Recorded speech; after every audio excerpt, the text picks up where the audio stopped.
Hi guys, so this story is about a haunted house. मैं पहली warning दे रही हूँ, तुम लोगों को रात का वक्त है तो छोड़ दो, अगर सुबह का वक्त है तो सुनो, और अगर रात का वक्त है तो सेव कर लो, सुबह सुनना है। तो जिस लड़की ने मुझे स्टोरी सेंड किया उसका नाम अनुष्या है, और उसने कहा कि स्टोरी सारी एक साथ नहीं हुई, कुछ कुछ टाइम पे हुई। पहले एक चीज़ हुई, फिर दोबारा हुई और फिर दोबारा हुई। उसने कहा कि जब उसने अपने कॉलेज जाना स्टार्ट किया था तो उसका जो कॉलेज था ना वो उसके अपने घर से बहुत ज़्यादा दूर था। तो उसके मम्मा पापा ने कहा कि तुम अपने नाना बू के घर चली जाओ, वहाँ पे रहो, साथ साथ उनका ध्यान रखो, उनके लिए खाना बना दिया करो एंड ऑल दैट, एंड अपने कॉलेज भी चले जाया करो। इसलिए कॉलेज वहाँ से ज़्यादा नज़दीक पड़ता था, तो ये अपने नाना बू के घर रहने चली गई। तो अभी उसको अपने नाना बू के घर आए हुए तकरीबन 2 दिन हुए थे, और 2 दिन में उसे ऐसा लगा कि यहाँ पर बहुत अजीब अजीब चीज़ें हो रही हैं।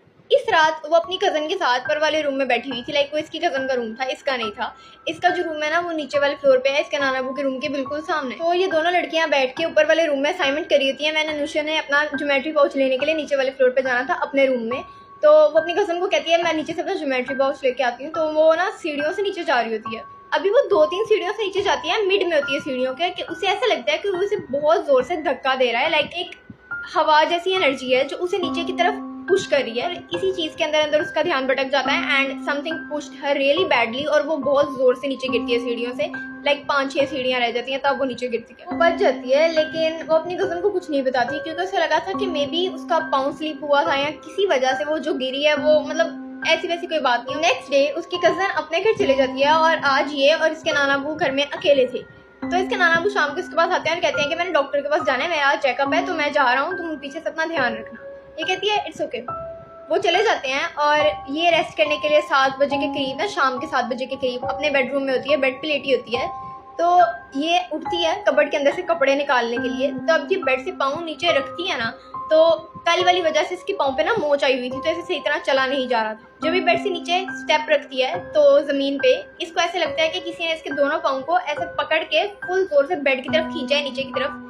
देखो ऐसे सपोज करो कि आप अपने बेड के सामने खड़े हो और बेड के नीचे से कोई हाथ निकाले और आपके पाँव पकड़ के आपको पीछे की तरफ खींचे, उस तरह इसे लगा कि किसी ने इसे खींचा है। बट इसे हाथों की फीलिंग नहीं आई थी, बस इसे ऐसा लगा था कि ये पीछे की तरफ खींची गई है। थोड़ी देर वेट करने के बाद इसके नाना वो आ जाते हैं, लेकिन वो इनको कुछ भी नहीं बताती, क्योंकि ये समझ रही थी कि वो पहले ही बीमार है, और अगर मैं इस तरह की बातें इनसे करूंगी तो वो वैसे ही वहम में रहेंगे और टेंशन लेंगे। बहन एक्सक्यूज मी, मुझे समझ नहीं आता ये लोग इतना सस्पेंस क्यों रखते हैं भाई, बता दे अगर तेरे साथ कुछ हुआ है तो। तीसरा दिन होता है और शाम के वक्त इनके घर इनके नेबर्स की आंटी और वो अपने बेटे को साथ लेके आती हैं, और आके कहती हैं कि मैं कहीं जा रही हूँ तो आप मेरे बेटे का ध्यान रखना। वो बच्चा जो होता है ना वो 3-4 साल का होता है। तो ये उसे लेके ना अपने रूम में आ जाती है। इसके नाना बू जो होते हैं ना वो भी सामने वाले रूम में सोए होते हैं। अब इस बच्चे के साथ खेल रही है, कुछ बहुत अच्छा जा रहा है, ठीक है। देन अचानक से वो बच्चा इसके बिल्कुल पीछे देख के ना, मतलब